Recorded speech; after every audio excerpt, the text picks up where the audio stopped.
dos lenguas eslavas orientales que a menudo evocan una impresión de similitud casi indistinguible. Sin embargo, esta percepción superficial apenas roza la riqueza de sus particularidades. En este video nos adentraremos en un análisis profundo, no para establecer jerarquías ni valoraciones, sino para desentrañar las claves que definen la singularidad de cada idioma. Iniciemos nuestro análisis en el terreno de la escritura, con el alfabeto cirílico que comparten como base. A primera vista, la similitud es innegable, pero una observación más detenida revela letras que actúan como marcadores de identidad lingüística propia.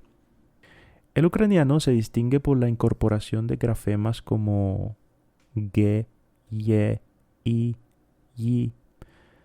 Esta letra representa un sonido oclusivo velar sonoro, ge, un sonido robusto como la G de gato en español.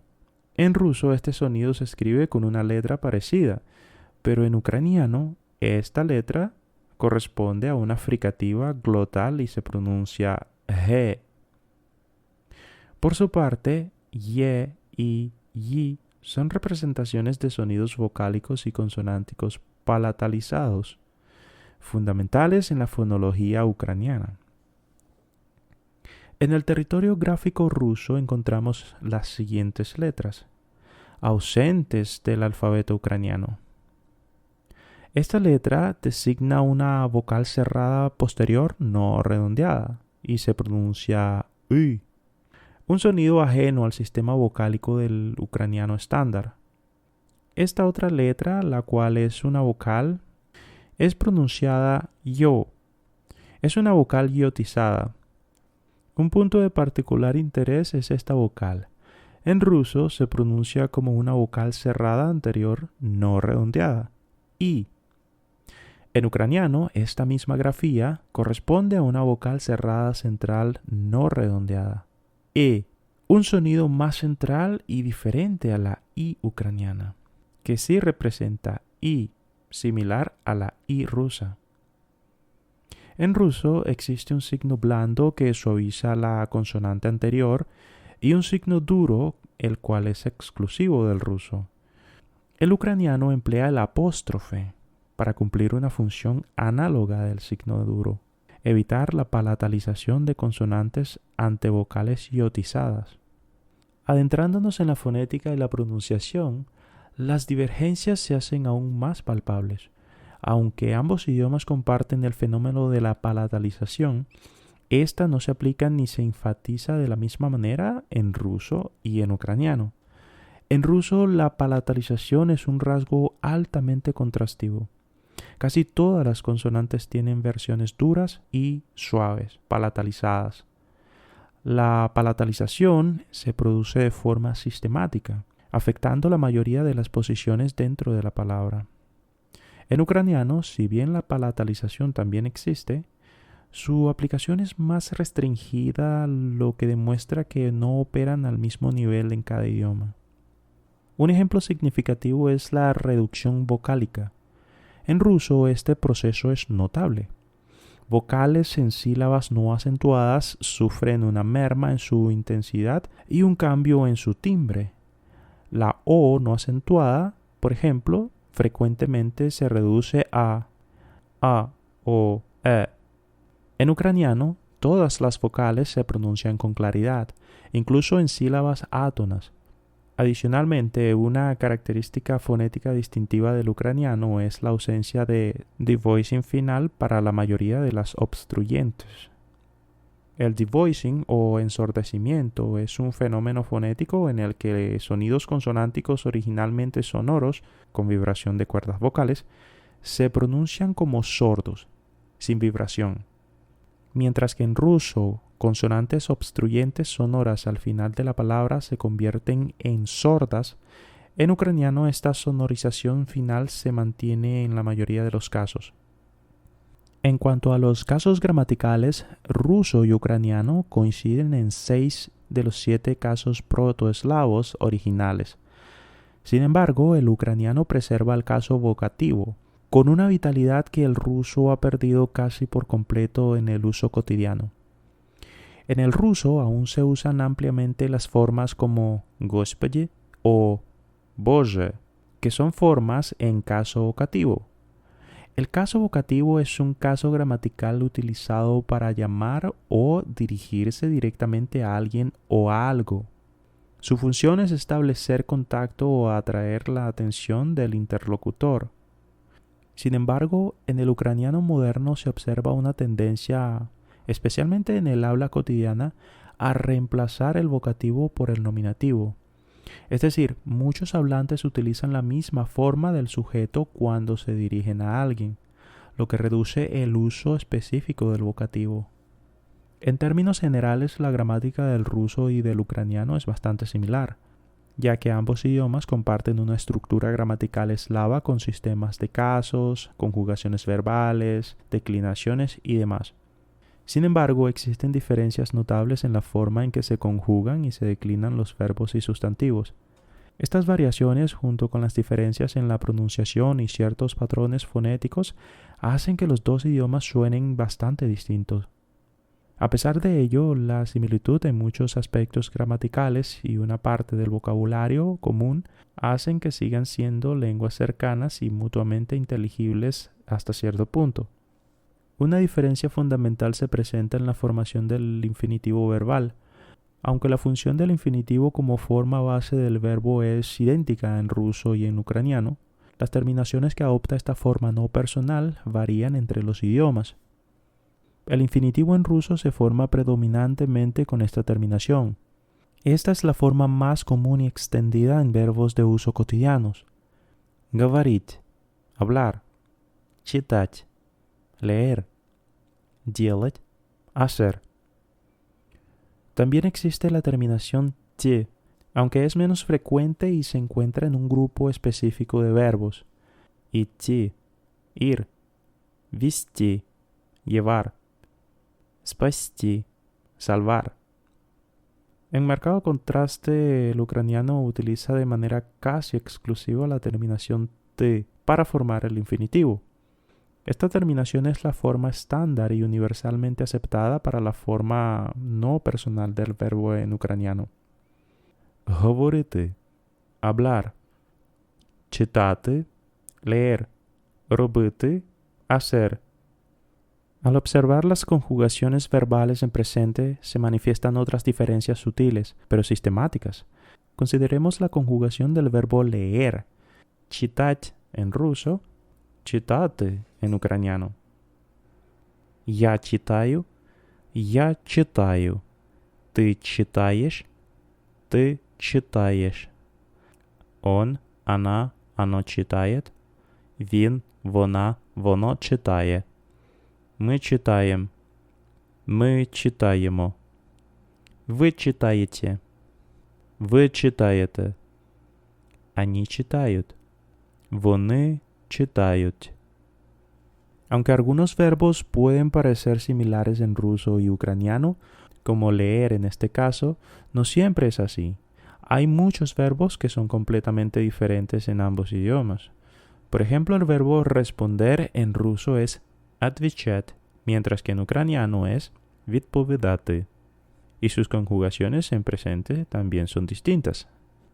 En expresión del tiempo futuro, el ucraniano se caracteriza por presentar una forma adicional en comparación con el ruso. En ruso hay dos formas. Una es el futuro compuesto, formado por el verbo auxiliar ser, быть, conjugado dependiendo del pronombre personal usado, seguido del infinitivo del verbo principal. Я буду писать. Ты будешь писать. Он, она, оно будет писать. Мы будем писать. Вы будете писать. Они будут писать. Y luego viene el futuro simple, formado mediante la conjugación de verbos perfectivos en futuro. Я напишу, ты напишешь, он, она, оно напишет, мы напишем, вы напишете, они напишут. En ucraniano hay tres formas de futuro. La primera es el futuro compuesto, análoga a la forma rusa, con el auxiliar ser, escrito en ucraniano un tanto diferente, бути, más el infinitivo. Я буду писати, Ти будеш писати, він, вона, воно буде писати, ми будемо писати, ви будете писати, вони будуть писати. Luego tenemos el futuro sintético. Esta es una forma distintiva del ucraniano y se construye con el infinitivo más la consonante M o M y la terminación correspondiente al sujeto. Писатиму, писатимеш, писатиме, писатимемо, писатимете, писатимуть. Y por último está el futuro simple, similar al ruso en su función perfectiva y en su formación general.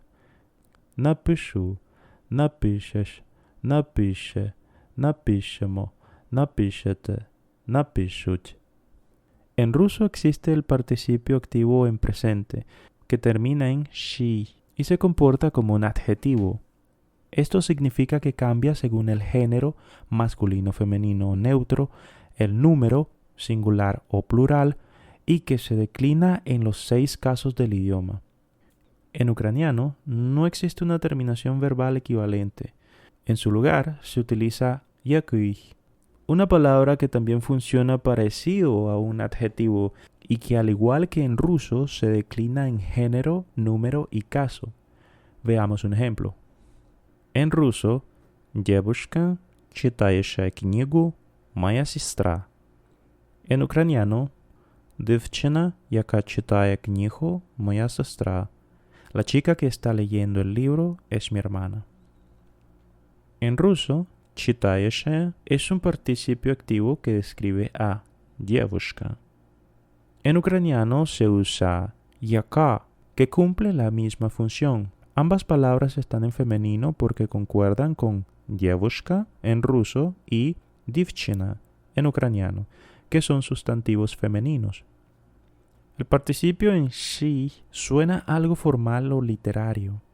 En el ruso cotidiano es más común usar la estructura который, que también se declina en género, número y caso.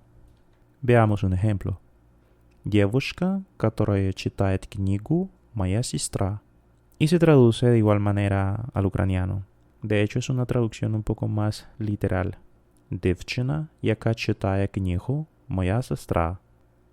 Ambas oraciones significan lo mismo, pero la forma con который es más natural en la conversación diaria. Además de який, en ucraniano también se puede usar що en algunos casos. Esta palabra es un pronombre relativo que introduce oraciones subordinadas, similar a que en español. Su uso depende del contexto, pero en general який se usa cuando hay concordancia en género y número, mientras que що es más neutro y no cambia su forma. Además, el ucraniano conserva una forma verbal del pasado que no tiene un equivalente directo en ruso contemporáneo, el давно минулий час, que se traduce como tiempo pasado remoto. Esta forma verbal se define como una forma que expresa una acción anterior a otra acción o situación también en el pasado.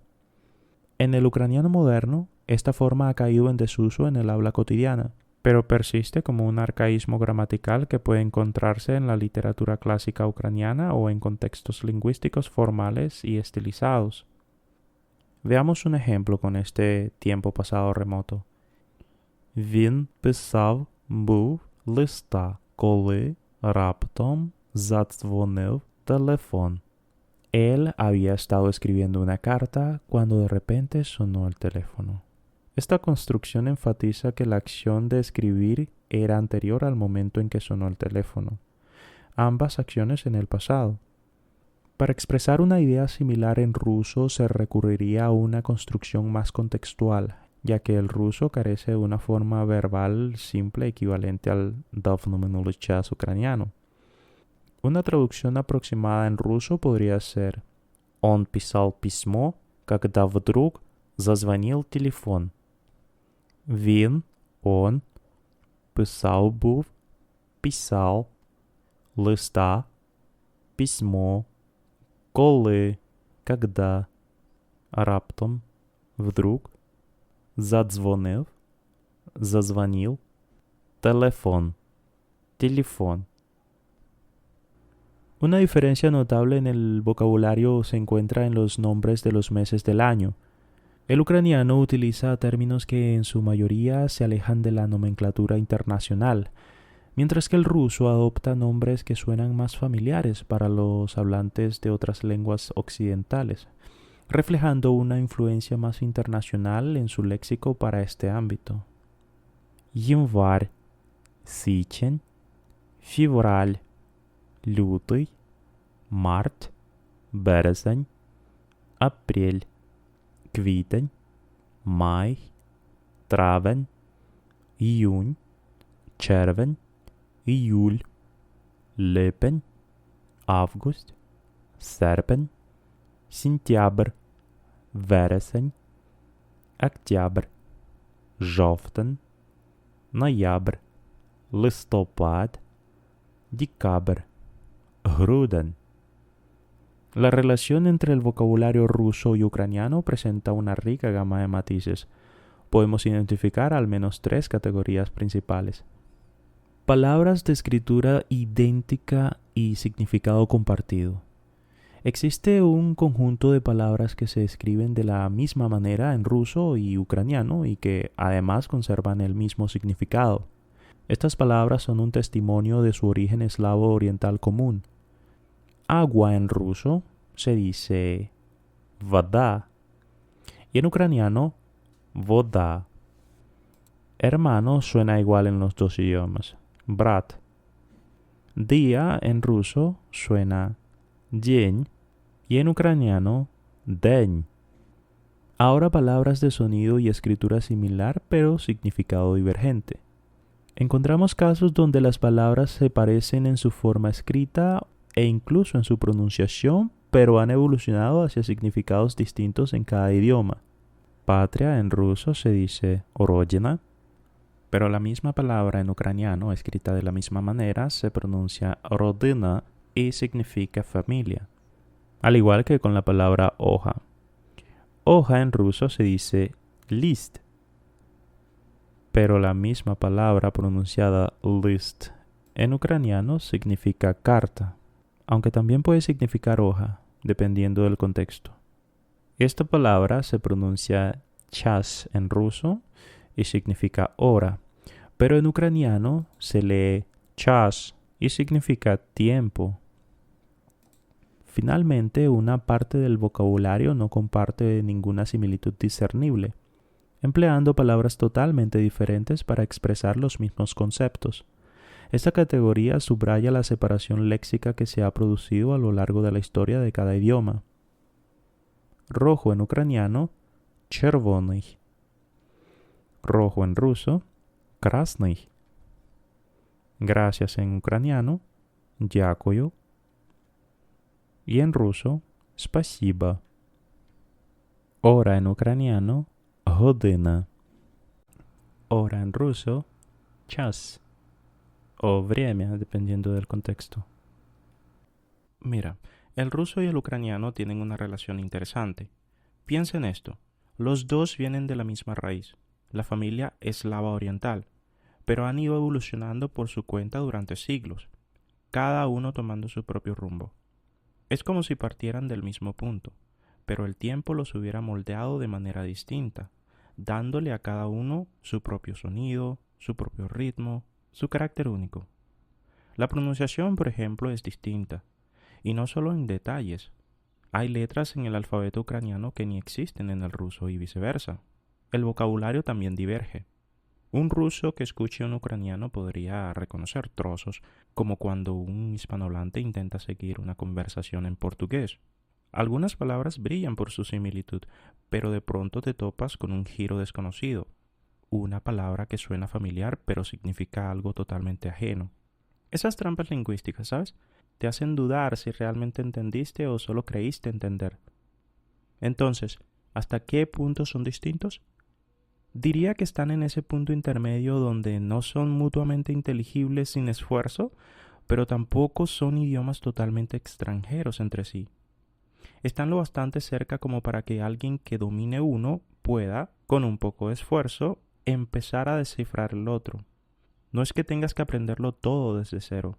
Hay un puente entre ellos. aunque no siempre sea fácil cruzarlo.